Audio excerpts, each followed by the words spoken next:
Hey VC, Jeff, back again. Um, so this is gonna be a pretty big stack.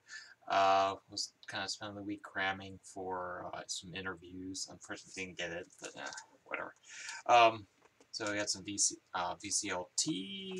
and some goodies and a huge stack of records while I was working on stuff.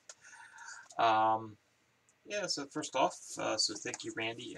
I'm prepping your box. So yeah, sorry man, I've been in and out of the house all week. So yeah, I already I already know what all this stuff is because it's been kind of crazy. So I just opened it. So he sent me a box of goodies. So I guess apparently I like Tori Amos. I don't know. I really like that one album. So we'll see what this one is. So thank you, Randy. I got some local stickers, Grimies and Tunnel Records stickers. Got Holly Holy, and I know I got that one on a comp, but Hurtin' You Don't Come Easy on the B side for Neil Diamond. So I think I know, I'm pretty sure I know the A side. We'll see. I know I got that on the comp. I got Duma Sub Pop Single Club, so looking forward to that one.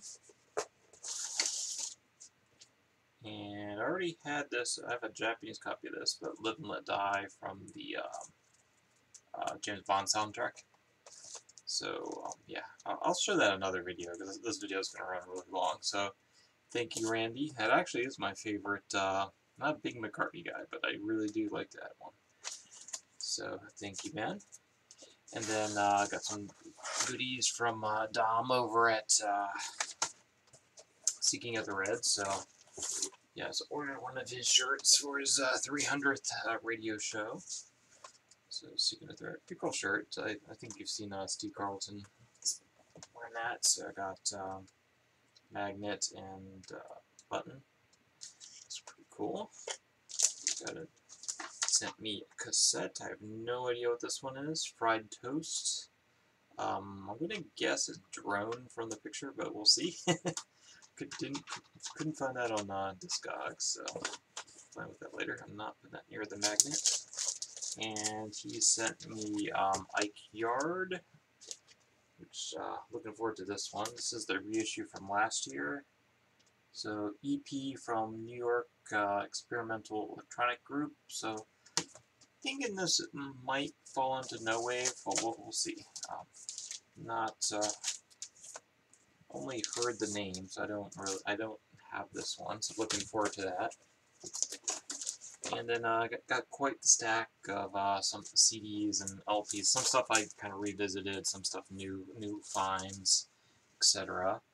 So I found this for $1 at a thrift. For VG Plus, pretty awesome. Not his best material so much. I don't know. Like, yeah, they're definitely the more commercial cuts at the time, or what is this, 50s or 60s. So mono copy, pretty cool. Happy with that. Very very good album. But yeah, I think I kind of prefer the 90s reissues. I'm going to hunt down those. This was kind of an interesting one. Cool artwork too. So koto, which is a Japanese string instrument, and this is the Vivaldi's Four Seasons new koto ensemble. So a whole bunch of kotos playing this in Tokyo. So you can see there's a kind of a picture of the kotos on the back. Yeah, so Steve, if you're watching this, Mr. Carlson, you definitely want this. You'd enjoy it. So that's a keeper for me. That's a really interesting one. That was kind of a blind buy because I'm happy I got it. Found this for $1. Yeah, VG Plus, I'd say. So this is what their third album. I'm not a Beatles guy. Definitely where it's at on the B side. It's got Tell Me Why and I Love Her. I think if I fell, that's the one I really like. I can't remember. I'm not a big Beatles guy. I'm more into their like the Slate period for sure. Favorite one definitely Rubber Soul. Yeah, so everyone's been showing this. I'm not gonna spend too much time on this. Mudhoney, Every Boy Deserves Fudge. It's probably is my favorite Mudhoney. I always had this on CD, so it actually the cover they used the inner artwork. I'm 90% sure this was. I don't have my old CD anymore. I'm 90% sure this was actually in the CD. It is definitely original artwork, but it wasn't the one that was on the cover. Yeah, this was definitely on the back. The same. Or this was the single, maybe? I can't remember. I had all the singles off this. But it's got 2 discs. It's colored vinyl. Definitely a little bit of a money grab. It's a little hit and miss on the second disc. But it does the vinyl comes with a poster. Yeah, it's kind of cool. I'm not gonna pull the whole thing out because it's gonna take all the video. But yeah, they reproduced the original artwork on the inners.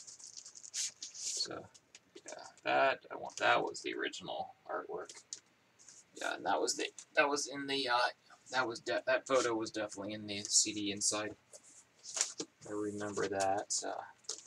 Definitely studying this album quite a bit to find other stuff. Back in the day when we had to read the inner notes to find all the cool bands that influenced them. There's quite a few covers on this album too, which I never really realized. So I think there's came with a bunch of stickers. I can't put this back together now. It's just like really tight, but yeah, it came with some stickers and whatnot. There's another one that says Mudhoney somewhere. I don't know where it went. Yeah, so it has the other artwork on the inside, and yeah, some bios or history of the album, whatever. So the second disc has a lot of the original 24 track masters, which is kind of interesting. It has a lot of the singles that came out off of this album, the B-sides. At the time, they were releasing a lot of CD singles with pretty much EPs. I used to have all those. I don't anymore. But yeah, so originally they recorded it 24 tracks before they went and recorded it, I think, an 8-track.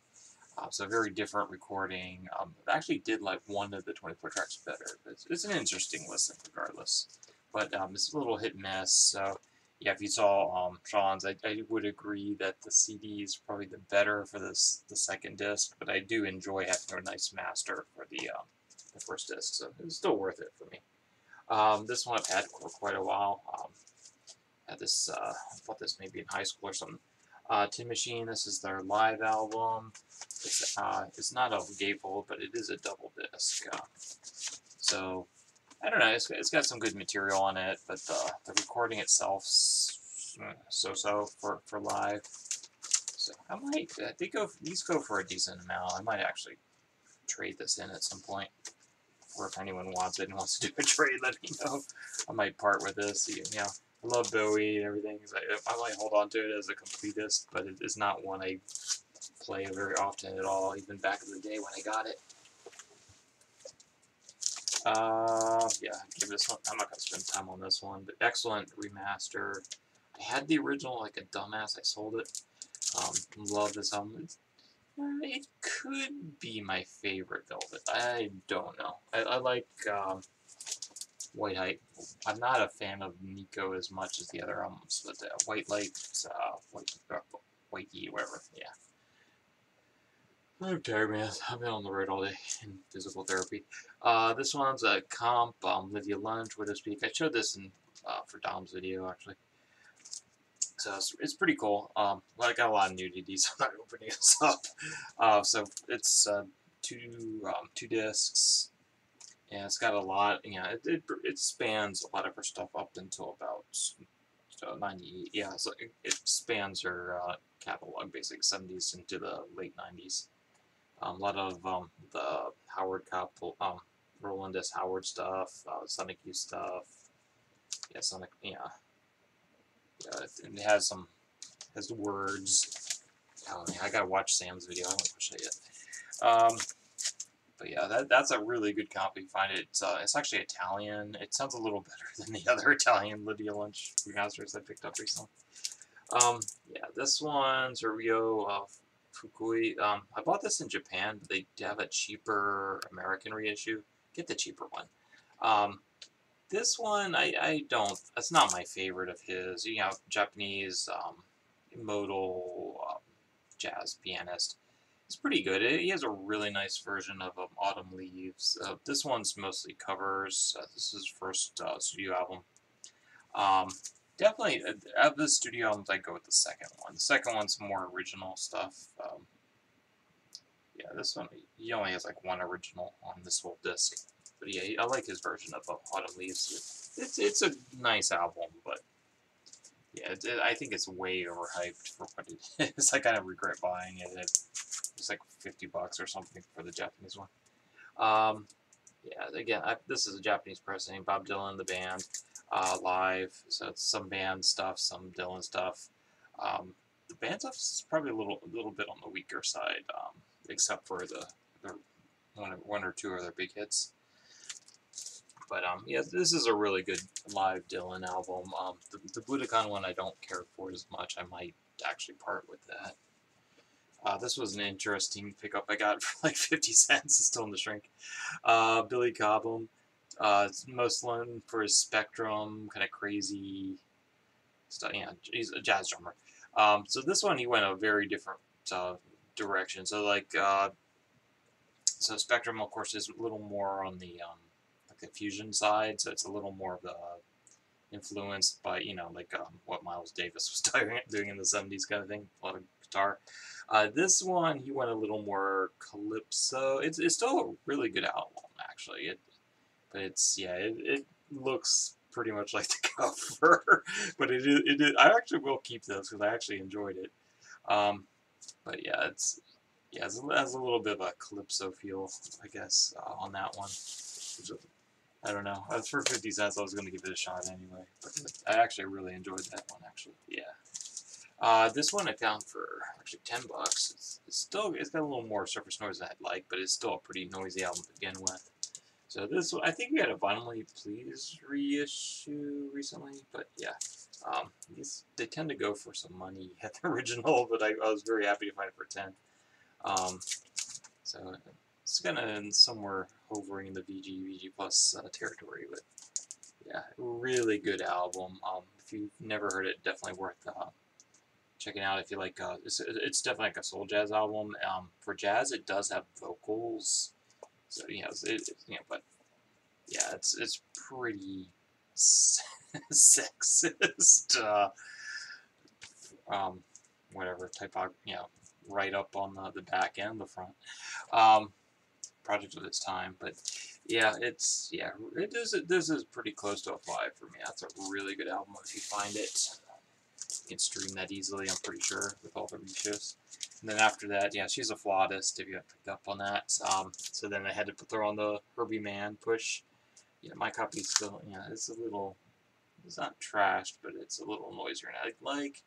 But yeah, this is a classic. If you like one, you'll like the other. So despite the cheese cover, people just buy it for the cover, man. But it's actually a good album, kind of that soul jazz, and that again, flautist. Yeah, four and a quarter. I don't know. This was actually really good too. So Nils Lofgren, if you like Neil Young, yeah, he was big guitarist for Crazy Horse. Maybe still. I don't know his story. Maybe he's still around. Nils Lofgren, definitely one of the great guitar gods that are pretty much unsung. Someone got their lighter on it. Again, I paid 50 cents for it. The record plays like VG Plus, so I'm happy. That one, you know, again, like 4 and a quarter ish. It's worth picking up. You can find it, you know, for a few bucks all day now long. It's worth picking up. This one I had for a long time. It's worth find. Rod Stewart, I forgot what this is called, but yeah, Randy, if you want this one. This is the one that's got Maggie May. Other than that, so it's all right. It's a pretty good copy I found. But yeah, Randy, if you want that one, I'm probably not going to be playing that one again. So I'm going in the sale pile. This one I bought a while back. Is this one of those ones that was kind of overplayed? I kind of wanted it on vinyl, and I kind of regret buying it on vinyl. I should have just rebought it on CD.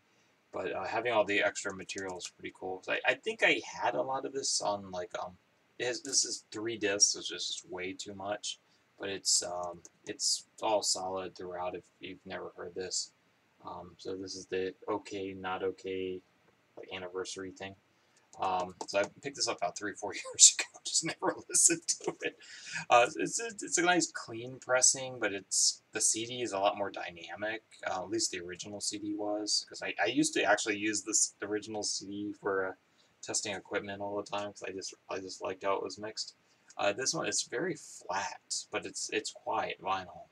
So, and it has this really annoying thing where everything has the discs all have these little tiny names on them instead of ABC, and you have to read the little tiny small print here to know what the correct order is, or squint on the dead wax A B C D E F. Yeah, 3 discs is way too much. Material is excellent. It's aged pretty well, but I'm definitely into their like later period after this. So yeah, if you get this, it's worth having the extra material, but I would definitely get it on CD, and hopefully it's mixed similar to the original CD. That one was kind of a disappointment. This one I have shown before, but I really love it. I'll give this another spin recently.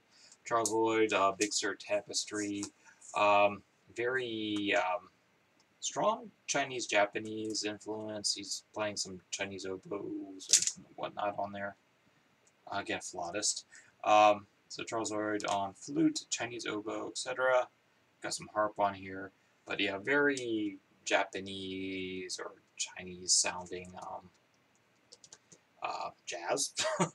It's leans towards the spiritual jazz end of things, but it's all instrumental. Highly recommend that one. And this one shows up every once in a while in the VCs. So Hawkwinds, there it goes. Because yeah, great. Arguably their best album. With what's his name on it? I am tired. Got the face. Got the God damn it. Okay, I'm moving on, man. I'm tired. Anyway, and I got a little stack here. I'm gonna try to keep this reasonably short. Some of this stuff's pretty interesting. So this is from Quagmire. This is kind of I guess you'd dump this into the drone bucket. So, yeah, so it's got a lot of guitar and violins and some vocals. So this is most of what's that fern band I showed recently? Green Fern Gully. Shoot, something Fern, Big Fern. Yeah, wow. Yeah, terrible at this tonight, man. It's been a long week. Yeah, there's my finger, by the way. It's like filling up finally. So from Quagmire, I do actually highly recommend these guys. Yeah, it's like a 4 1/4 on this one for me. You know, because drone, it's you can pick this up pretty inexpensively. You know, but how often are you gonna listen to it? Yeah, I don't think it's got a vinyl release on it. So from Quagmire, I don't know. I think this is like their 3rd album. But yeah, it's pretty interesting. For Night, that was For Night, like Knights of the Round Table with the K. So if you like one, you'll like the other.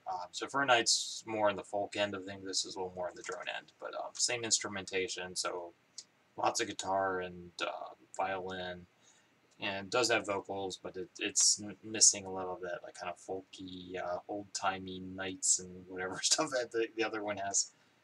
Fur Knights. They're both excellent, though. I probably Fur Knight's a little better, but not by much. That Fur Knight's definitely not for everybody. This one I picked up for, I don't know, 50 cents bucks on World Tenenbaum. So, like all of what's his face's films, they all have excellent. Oh man, I am just way out of it tonight, man. What is this dude? Oh, Wes Anderson. Yeah, so he always does excellent soundtracks. So it has a lot. This is the one that has like Needle and Hay and it's Elliott Smith. So Emmett Rose, Clash, Ramones, Paul Simon, and got lots of Nico tracks on here. Nick Drake, Vince Guaraldi, yeah, Snoopy music. But excellent. Yeah, all the soundtracks are awesome. This one was kind of revisited. Comfort Eagle, maybe about 10 years ago. I got really into them. I saw them. I don't know. It might have been their first album, like in like mid 95, 96. They played at my college at the time. They did a freebie. They were horrible, and like after that, I just wrote them off. They were really bad. Yeah, I enjoy throwing them on every once in a while. Like 10 years ago, I really got into them after because like I just really just knew them from that live performance and the radio hits. It was just like they were so bad live. It was ridiculous. But yeah, it's still kind of holds up, but it's starting to feel a little dated. Um, yeah, Comp, Chuck Berry. I have some other chess remaster comps of that on vinyl. They're better comps, but it's still a decent comp. I think it was like not even 50 cents. This one I did enjoy as another thrift pickup. Ben Harper, Fight for Your Mind. What's he fall under? Folkish? I don't know. Yeah, I don't know. I remember liking this stuff. Anyway, this was, again, it's like paid like $1 for it somewhere. Empire Records, it's more of a nostalgia trip. It's not the greatest soundtrack, but it's not bad. Yeah, very 90s. Cranberries, Toad the Wet Sprocket. It's just a nostalgia trip, man. I never was like a massive fan of this, but yeah. What's Steven Tyler's daughter, Liv Tyler? Yeah, at her height. that was the yeah. Let's not kid ourselves, man. That's why you're watching that one. Coyote Shivers, Better Than Ezra, Cracker. Yeah, I don't know. It's fun. The one I always really liked on here, which I mistakenly thought it was Iggy Pop at first, or there's like a, what is that one? There's that one song on here is kind of very Iggy-like, but it was like a one-hit wonder. Probably because you sound like Iggy Pop. Okay, anyway, moving on. And yeah, last one. I'm going to stop here. This is Skullflower. This is Skullflower. Okay. So this is one of their early releases. So drone site, whatnot. I really enjoyed that one. It's not definitely not for everyone because it's pretty noisy. Randy, don't go there. But for me, I've given that one a few listens already. It's just throw it on, put your headphones on, and chill out. Love that one. So, yeah, so I gotta check out all this VCLT. Hit the sack kind of early tonight because I'm back to work full time after what 4 months. It's all ridiculous. So yeah, I need my rest. So everyone have a good night, and I am signing off. This is running 23 minutes. Oh, yeah, better than I thought. Okay, I need some sleep because I have been on the road for the last 2 days.